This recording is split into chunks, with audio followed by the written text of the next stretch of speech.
ทีมสโมสรลูกสีโคตรปัดออกไปทางหนองบุกอ้าวจากแรกจะมาจะมาโอเคโอเคโอเคอ้าวไปเลยทีมสโมสรสีโคตรกำลังเดินไปปั้นไปเนาะไปหนองบุกนี่สับรถหนองบุกวันนี้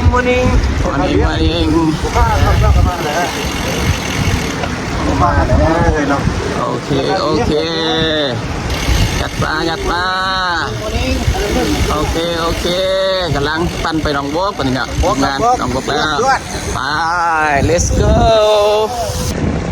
โอเคเอาไปก่อนไปเลยโอเค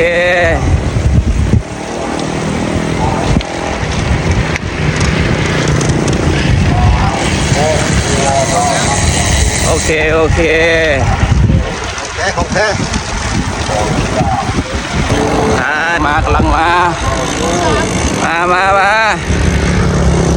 โอเคไปโอเคสุดยอดละโอเคไปอ้าวทีมงานสโมสรลูกศิษย์โคตรฟันซิวๆไปหนองบก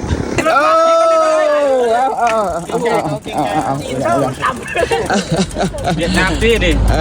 ฮัลโหลทางขับยิดเด้อเป็นบุกนี่ผู้ใหญ่ผู้กำมานี่ทางละทีมงานตกมาเกี่ยวกับทางทำมิดเนาะมีทางมิดเปิดทางไม่พูดถึงบ่มีไม่รุ่นมีแต่ผู้เฒ่าตอนนี้ฮอตประตูโค้งของหนองบกแล้วนะกำลังจะก้าวอีกประมาณ13ลักฮอตหนองบกประมาณฮอตตรงไตอันนี้ก็ไม่รู้เรื่องนี่ตอนนี้ทีมงานสโมสรลูกสีโคตรที่ว่ามาฮอตเมืองหนองบกแล้วตอนนี้จ้ะโอ้นี่สายแข่งนะนี่เรือสายแข่งบนไผ่ตะพอแล้วโอเคโอเคอ้าวทีมงานสายแข่งปันแต่ท่าแข่งฮอตหนองบกตามแผน40 กิโลเมตร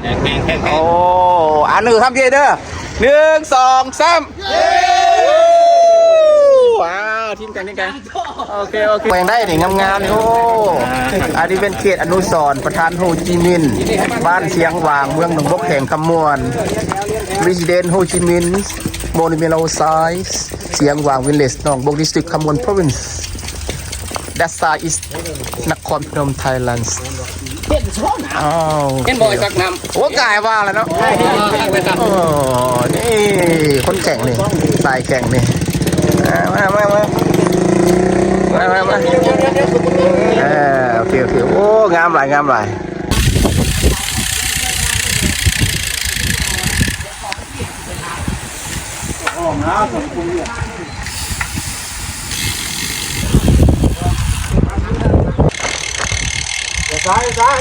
เส้นเฟอร์ได้ไหม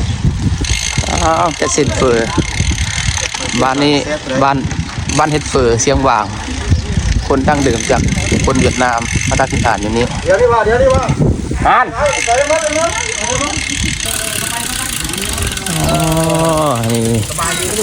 จะภาพ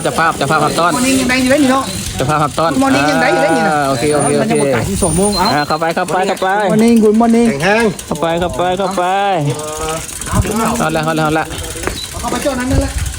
มีสระเลี้ยงปลาเลี้ยงหมูครบหมดเพื่อนว่ะพ่อแม่ครัวขอบใจเฮียเพื่อนครอบครัวต้อนรับเป็นต้อนรับทีมงานปั่นมาหนองบกครบทีม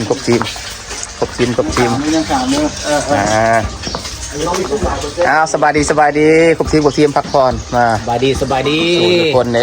นักปั่นมายำเสียงวางมานี่ยำเสียงวางเมืองประวัติศาสตร์ได้ยังไงธรรมศาสตร์ขอขอบใจได้หลายแฟนครับที่รับชมคลิปจนจบหวังว่าคลิปนี้ก็จะเป็นคลิปหนึ่งที่จะสร้างแรงบันดาลใจให้สาวนุ่มเยาวชนหรือผู้ที่สนใจกำลังอยากปั่นรถที่เพื่อสุขภาพเบิ่งคลิปนี้แล้วจะเป็นสิ่งหนึ่งเพื่อให้